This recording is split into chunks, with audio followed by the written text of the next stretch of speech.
everybody. You're listening to Life Below the Surface, presented by Carriage Kia, the podcast where we take you on a deeper dive into the lives of the animals at Georgia Aquarium and the people who care for them. Coming up on this episode. In general, penguins are monogamous, but saying that they mate for life is not completely accurate. In November is when the start of breeding season takes place. So we actually go out with a bunch of dried lavender and we put that out, and that kind of is the first spark of our breeding season. There are not many of them left. Expectations of them going extinct in the wild in 10 years is probable, which is pretty sad. So it's really important for zoological facilities to be able to support them as a species to ensure their survival. I'm Josh Blaylock. For the past 20 years, I've been in the zoological community. I was an animal care specialist for 15 of those years, caring for sea lions, dolphins, otters, walruses, birds, and a wide variety of different species. And now I'm very happy to be the senior manager of exhibits and projects here at Georgia Aquarium. In this podcast, I'm going to introduce you to some of my amazing coworkers and tell you some behind-the-scenes stories of how Georgia Aquarium works. This is Life Below the Surface, presented by Carriage Kia. Life Below the Surface is presented by Carriage Kia in Woodstock. Carriage is Georgia's leading Kia dealer and one of the top dealers in the entire nation. Service, community, and education are hallmarks of Carriage Kia in Woodstock. When it's time for you to lease or purchase your new vehicle, we hope you'll consider Carriage Kia in Woodstock. Check them out 24/7 at carriagekiawoodstock.com. Hey everybody, this is your host Josh. Welcome back to another episode of Life Below the Surface. Today we are taking a trip to our African penguin habitat to hear tales of penguin love stories. I am joined by Jason Jones, curator of mammals and birds.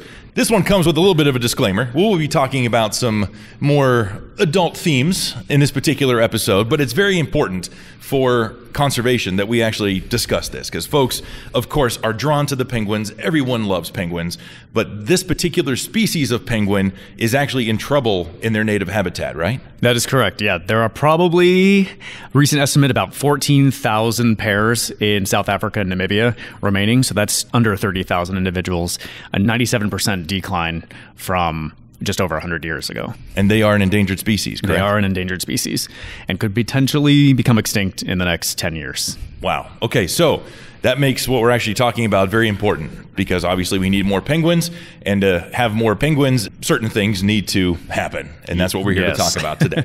So let's just start off with one very important question for our listeners.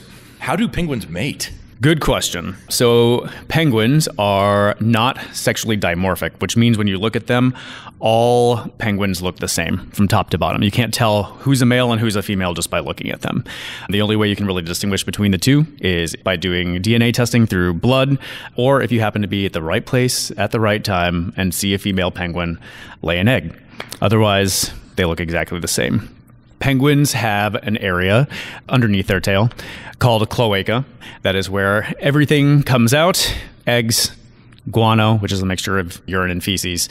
And that is an area where the male will climb on top of the female. They will push them together, their cloacas, and that is where the process takes place. The eggs internally will get fertilized from the semen from the males, and that's pretty much how they do it. Okay, so I'm going to touch on something that you just mentioned there, and that was when the males and females meet, sometimes it's difficult to find the males and females amongst a large group of penguins. Is that accurate? Yeah, they will live in large colonies. They are a very territorial species, so they will designate specific places to build their hut. So the penguins will often claim those territories, but they can call to one another. Penguins have really good hearing, and so they can identify each other based on their calls. Gotcha. Okay. So let's say that one particular penguin has found a territory, starts building a nest, starts making that call out to prospective mate out there. Is it true that these animals will actually mate for life? Close. A lot of people are under the impression that all penguins mate for life and that it varies between penguin species. You will oftentimes get pairs that are monogamous and will remain together for years and years and years, if not their entire life. But just like people, some of them stray, will have relationships with the neighbors, and sometimes after a period of time, they'll just say, "You're not doing it for me anymore," and and venture off and break up. So in general, penguins are monogamous, but saying that they mate for life is not completely accurate. Okay, so what you're saying is that there could very well, and now should be, a reality show based off of penguin relationships. Oh, absolutely. It's a telenovela on the African coast, for sure. There's penguin infidelity. There is infidelity that happens, yes. Wow. Okay. Well, that took a turn I did not expect, but that's nature, I guess, right? Okay, so we just said that sometimes they can stray away, the relationships and potential misconception that they mate for life. But one anecdotal case of them staying together for a very long time would be probably, I'm guessing, maybe yours and a lot of our listeners' favorite duo, and that's Charlie and Lizzie. Charlie and Lizzie, Tell us the Charlie Lizzie story. The listeners want to hear it. I want to hear about them. Tell us the full story of these two amazing birds. Sounds good. Charlie is 37 years old, and Lizzie is 36 years old. They have been together for almost their entire lives. So they probably paired up when they were 2 to 3 years old and have ventured to several different facilities and have remained together throughout. So they've been together for quite some time, oftentimes older than the staff that are taking care of them. And I can't even get a text back. That's sad. It's amazing. So how did they meet? So I'm not sure if they were actually pair bonded together. It was a long time ago, or whether they kind of found each other naturally, but they were each other's first mate is what the rumor was. So it is very likely that they saw each other, fell for each other instantly, began to court and flirt with one another, and that pair bond was solidified at that point. And that brings us to where they are today. Well, speaking of where they are today, what does a day-to-day look like for this happy couple? They are a geriatric couple, so they move around a little bit slower than they used to, but they are constantly together, hanging out, preening one another, swimming together, eating together. So they pretty much do everything together and have been loved since first sight. Wow, it's amazing. Okay, so that's Charlie and Lizzie there. Now, are they kind of an outlier, or have you heard other stories about birds similar to them that have stayed together that long? There are some pairs that have been together for long durations of time. They are the longest pair that I'm aware of, but I'm sure that there are some other pairs on our habitat that have been together for 10 years, 15 years, so that are just not as old as the two of them. So some of those pairs may be together as long as Charlie and Lizzie, but we'll just have to wait and see. Right. So do Charlie and Lizzie have any offspring? Great question. Charlie and Lizzie have had offspring in the past and have done a lot of fostering, where they will take chicks that have either been abandoned by their parents or not cared for by their parents, or the parents had too many and we gave one to Charlie and Lizzie. They were wonderful foster parents and helped raise them. But at this point, because of their age and the stress and work that it takes to raise a chick, we don't task them with that at this point. Gotcha. So it's obvious from just even looking at our social media, from looking at responses to different episodes of the Aquarium, which they were featured on. Where can guests get a chance to actually see Charlie and Lizzie? Probably the best case would be to participate in one of our penguin encounter programs. We periodically will bring them in, and oftentimes we'll bring them in together. They resonate off of each other, and so we reinforce good behavior by bringing in one of them for one of those programs. We generally don't put them up on the habitat too much. There are lots of rocky crags for them to have to navigate through, and so we try to keep life as easy as possible for them. Gotcha. So basically kind of looking ahead for Charlie and Lizzie, they're in their... obviously the sun sets just like it does for all of us. Right. But I know they're getting the best care possible. Can you kind of take us into a little bit of what geriatric care of our famous couple is like? For sure. To put a little context as well, African penguins, their general lifespan is about 15 years of age in their natural environment. So to have more than doubled that is pretty unique. As they age, like you said, we all do, they can develop arthritis, which Charlie has, makes moving around a little bit harder. But day-to-day care, they get laser treatment for their joints. We will often do kind of like pedicures for the bottoms of their feet to make sure that their feet are nice and soft. They get to eat pretty much whatever they want, They don't need to find a mate anymore, so they can eat and gain as much weight as they want to. But we pay attention to them, make sure that they're getting lots of exercise and opportunities for enrichment to be able to move around, go into different areas of the aquarium, walk around the aquarium, and participate in our encounter programs. That's awesome. So basically they're spoiled. Yes, they are retired. Yes. Awesome. Nice retired couple there. That's great. All right, so we've just heard a little bit more of an inside story about Charlie and Lizzie, two very well-known penguins here. Everyone's kind of favorite penguin couple. Yep. But let's talk about some of the other couples that might exist there in the African penguin habitat. What's some of the drama currently going on there? It can be very much like a soap opera. We've had a pair that had been together for quite some time. And the female, after years of being with this male, decided that she was interested in another male.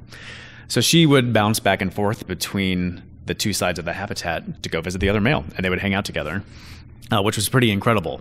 However, when the female would go hang out with one particular male, the other male would venture outside of his nest and go visit another male in the other side of the habitat.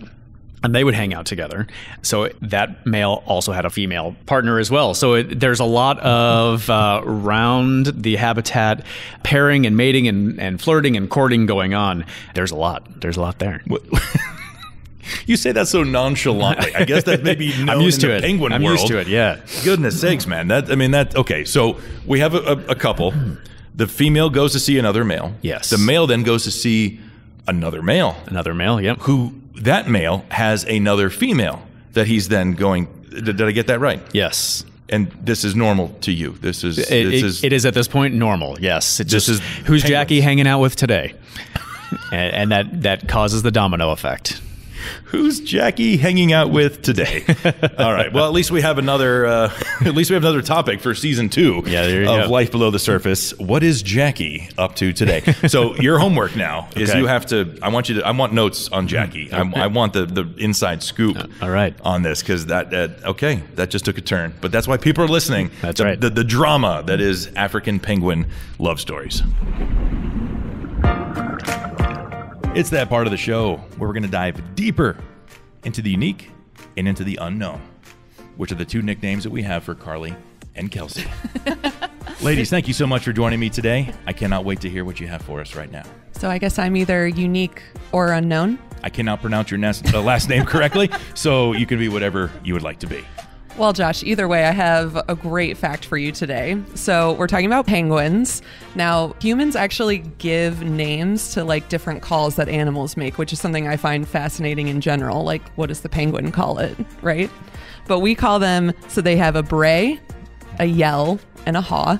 And these different sounds we've associated with what they're using the call for just through observation. So the bray is kind of what they say attracts a mate. So that's what they're doing to say like, hey, I'm attractive. Come check me out. The yell defends their territory. So they've got their spot, stay away from their spot. And then the haw is to kind of locate each other. So if they're trying to locate their mate or just another known penguin, they use that haw sound, as we say. I had no idea. That's very cool. Very cool. So did you guys actually know that those brays and that haw is actually what gave the African penguin its other nickname, which is actually the jackass penguin? That makes total sense because, yeah, those noises or the names that we give those noises, I think I would use to describe the sounds that a donkey makes. So I think that tracks. No, I think it absolutely does. And it's also, it's a nickname I've had for a long time. So I guess it must be from the sounds I make as well. Ladies, thank you so much. That was a really cool fun fact. I'll see you guys in the next Fin Files. What other type of inside scoop? What's the drama going on in the African penguin habitat right now with other couples and things like that? In November is when the start of breeding season takes place. So we actually go out with a bunch of dried lavender and we put that out, and that kind of is the first spark of our breeding season. The penguins will all kind of go around, pick up this dried lavender and help build their nest, and that is kind of like what solidifies, hey, it is time to get going. Okay, all right, so we're gonna pause right there. Okay. Dried lavender. Yes. I need an explanation. So dried lavender is essentially like a grass, and they will bring it into their huts to help build their nests. We use dried lavender because it is antimicrobial, and so it prevents a bunch of things growing in the nest while they have it. So it's not like an aphrodisiac. It is not. It smells. So now every time I smell lavender, I associate it with penguin breeding season. As we all will now. Yes. I was about to say I need to go get some scented candles apparently. Okay, so lavender. You lay lavender down there, which I'm sure is just it. Okay, so sets the mood maybe for the it does. maybe Yeah, for the right. team. Yes. But okay, so they see the lavender down there, and then they go into the nest building. Yep. Okay, go from there. Yep. Both males and females will go and pick up their nesting material and go build a nest. So they just plop it into their territories. Around that time also, you may have some pairs that are looking for some new huts. We have some established territories, then we have some younger individuals who might be exploring other areas, and they get into squabbles because everybody wants the penthouse. Everybody wants the best seat in the house. But after the squabbles have been determined who gets to live where, they build up their nest, and then breeding occurs, and keep our fingers crossed for eggs. And this is actually something that our everyday guests can actually observe. Oh, correct? Absolutely. Yes. Yep. Starting on November 15th-ish is when we'll put out the lavender, and we'll periodically put it out throughout the rest of the season, but usually around mid-November is kind of when most of that nest building is going to take place. Okay, so nest building is kind of in the fall. Yes. Let's say that our listeners are listening to this down the road. Yep. What's some different type of behaviors because obviously reproduction, feeding, those are what drives animals. They want to reproduce. Let's kind of go through the seasons there. Like, what does the winter, spring, summer, and then we already talked about the fall. What does the different seasons mean as far as what guests can see when they actually go up to the very immersive habitat? Yeah, so fall is essentially nesting season, building all of that. Winter is generally when we're going to see chicks. If we're having chicks, they will be out on the habitat once they emerge from their egg and are generally taken care of by parents or by foster parents. So other pairs that either didn't lay or are not part of our SSP program, which we'll talk about here in a little bit. And yeah, so you may get the opportunity to see chicks out there in the winter from December to February. Very cool. What about the spring and summer then? Spring and summer is usually reserved for molt. Penguins go through an annual process where they puff up and lose all of their feathers and then grow new feathers in. And they do that in order to protect their waterproofing. So their feathers are waterproof. They have an oil gland at the base of their tail called the uropygial gland. And they pull on it, it releases this oil, and they spread oil all over their feathers. That essentially keeps them water resistant when they're swimming through the water. But as time goes on, those feathers don't hold on to that oil as well. And so they need to get rid of those old feathers and grow new ones in. It's called a catastrophic molt because they lose essentially all of their feathers at once. And during that time, they can't go swim because they would get too cold. So they don't eat during that time. So about 2 weeks or so beforehand, they will gorge themselves, and they could potentially gain up to half of their body weight in 2 weeks. And then they get real bloated, real chubby, wings begin to swell and pop. Their feathers just kind of pop off and then slowly fall out. And then they live off that fat reserve for the next few weeks while the new feathers grow in, and then they're back to their normal size. So the whole process takes about a month, but that's usually what happens in spring/summer. Nice. So basically, these animals are driven kind of by the hormones inside. These natural occurrences are all a part of the breeding and basically the life cycle of these animals, correct? Absolutely. Crazy. Okay. So depending on what time you guys get a chance out there to come visit, you might see a lot of these different types of behaviors and things going on as you visit our African penguin habitat. So we've talked about what guests can see. We've talked about kind of what the year looks like for these animals based off of their natural kind of inclinations there. Let's get into, and you kind of just touched on it, let's get into why this is important. Why do we have an African breeding program, and get as much detail as you want? I know that's a kind of a very short question with an unbelievably definitely detailed answer, but it's why we're here, and it's very, very important. So why do we have an African penguin breeding program? So as I mentioned, the population in Africa, these guys live in South Africa and Namibia, is extremely low. Again, 97% decline in the last 100 years. So there are not many of them left. Expectations of them going extinct in the wild in 10 years is probable, which is pretty sad. So it's really important for zoological facilities to be able to support them as a species to ensure their survival. We participate in what's called a species survival plan, and many zoos and aquariums around the country participate in them. In that survival plan, we know the genetics of every single individual and their background, and every 2 to 3 years, a group comes together and looks at the genetics of all of the facilities, hundreds of penguins, and determines who should be breeding with whom to make sure that we have the best genetic diversity amongst the zoological population. Wow. So it's very detailed. So basically what you're saying is we're on it. We're involved. We're trying to, stop this animal from becoming extinct. Yes. Wow. And have you or any members of the team, have we actually been to Africa? Yes, we have sent staff over the last few years, not during COVID, but the years prior to that, and hopefully again in the near future. There is an organization in South Africa called SANCOB, which is the Southern African Foundation for the Conservation of Coastal Birds. And so they take care of penguins, but they also take care of all other types of seabirds that live off the coast of South Africa. But they are the frontline workers who are going out and monitoring the penguin populations. They will take abandoned eggs and abandoned chicks and will raise them and re-release them. They will also take care of injured birds, and they have done so with African penguins. They do that every year, but they've done so with cormorants, and they had a flamingo crisis a few years ago as well. So they do a lot of work, and we've been fortunate to send staff over there and get to be kind of in the front lines, being able to help them. It was a pretty awesome experience when I got to go. So you did get to go personally? I did, yeah. It was awesome. What was that experience like? Had you ever been there before, or was it a culture shock, an environmental shock? What was a couple things that stood out from your trip there and seeing wild African penguins? At the facility, it's pretty incredible the work that they do.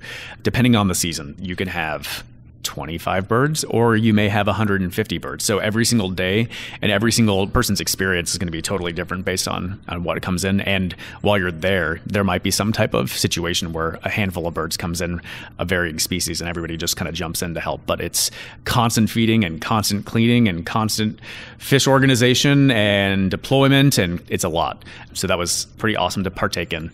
And then getting to go to the beaches for the release, we were very fortunate. We got to release, I think, probably 11 birds when I was there on my trip, and getting to see them go back out into the ocean was pretty incredible. And then on days off, just getting to go to the beach and seeing penguins right beside where you're hanging out is pretty incredible. So I think it's really important and idealistic for everyone to be able to experience that. But if the species goes extinct, they're not going to enjoy the same experience that I did.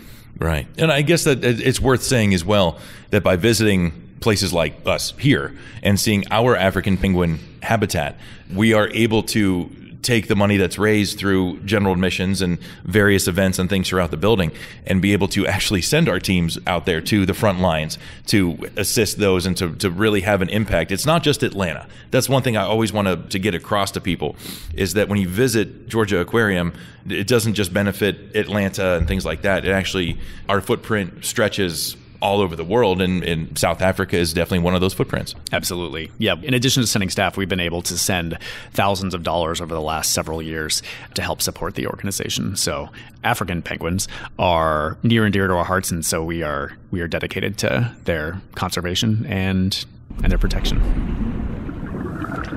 There are so many unique and exciting careers here at Georgia Aquarium, and not all of them require you to wear a wetsuit every day.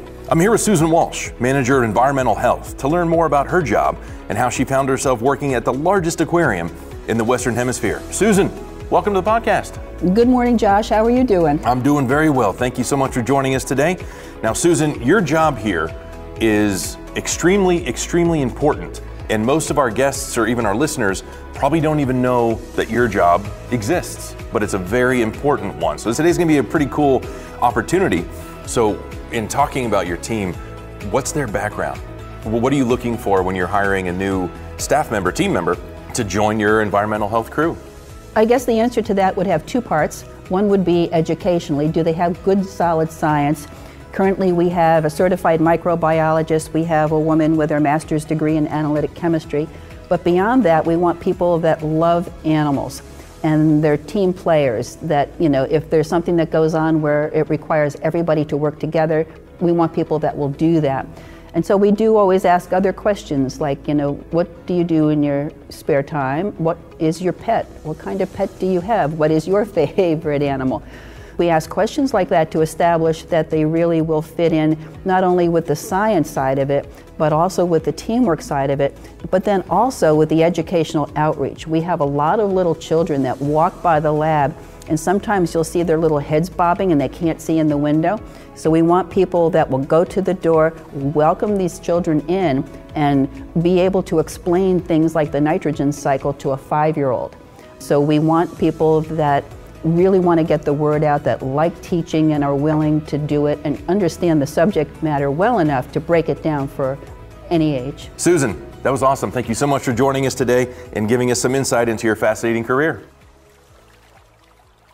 Well, up until just recently, at this time of recording, I never thought that I would be involved with anything African penguin related until I was tasked with bringing in a 16-foot tall one. Oh, wow. Yeah. Have you seen the 16-foot tall African penguin out at the entrance? I have not yet. Okay, Jason, we're going to go after this recording, and we're going to go check out probably one of the weirdest projects I've ever been a part of. Okay. As a way to highlight our facility and a way to highlight our African penguins, we, I guess years ago, had a 16-foot tall penguin statue live on a water tower in South Atlanta. Okay. This penguin is no longer on that water tower, and it now lives at our entrance to the building. Oh, that's awesome. Yeah, making it the largest penguin in the state of Georgia. In the entire world, I would guess. Actually, no. No, really? We lost by 10 feet because, trust me, I looked up Guinness Book of World Records. There's another penguin that's 27 feet tall, but it's cheating because the penguin itself is only 10 feet, but it's on a, like a really tall, 16-foot tall, like concrete base or something. Our penguin is legit 16 feet tall. So anyway, so we do have the world's tallest, or Georgia's, tallest penguin at our entrance. So when guests listen to this and you walk up, you will not be disappointed. You will see a 16-foot tall, roadside-esque attraction-looking giant penguin right there at the surface. Love it. Yeah, right at the surface of the aquarium there. So penguins are near and dear to our heart there. We love them. They've been here since the aquarium opened, correct? That is correct. Nice. And we're hoping to have them into the very near future and hoping to correct that 10-year kind of prophecy of them going extinct. Yes. And that's what you and your team are doing a great job of. So let me ask you this, Jason. If there's some folks listening out there, or some younger folks, something like that, how does one get into a career being able to care for such a critically endangered animal? Good question. So there are three main things that if you're interested in becoming a penguin caretaker or a trainer in any regard within the zoological field, three main things that you're going to need. One of them is go to school. You need to get a college degree for most facilities. A lot of times facilities want you to study biology, marine biology, psychology. There's a whole section of psychology that focuses on animal behavior. But also getting used to being on stage and performing is super beneficial. So a lot of the skills that you can learn in a variety of different educational backgrounds can be attributed to your work here. Another would be getting hands-on experience, so partaking in internships or volunteerships, learning that working with animals all day is not playing with animals all day. Birds in particular, penguins especially, cleaning. Birds are messy, penguins are messy, and so we get to take care of them and clean up after them. So it's important that you realize that working with animals is not equivalent to playing with animals. It's a lot of hard work. And lastly, if you're going to want to work with marine or aquatic species, you're going to need to get scuba certified and get practice doing that and become comfortable in the water. So those are really the three main things that you're going to need to do to get into the field. Gotcha. So, okay, from my previous work experience, I've worked with some pretty smelly animals as well. Sea lions, walruses, and otters tend to be some pretty pungent mornings. Yes. But I'm not going to lie to you, Jason. I never actually worked with penguins directly. But there is a particular odor that sometimes just emanates through this facility that can only be attributed to your African penguins. That is correct. And your team is one of the very few teams as they walk through the building.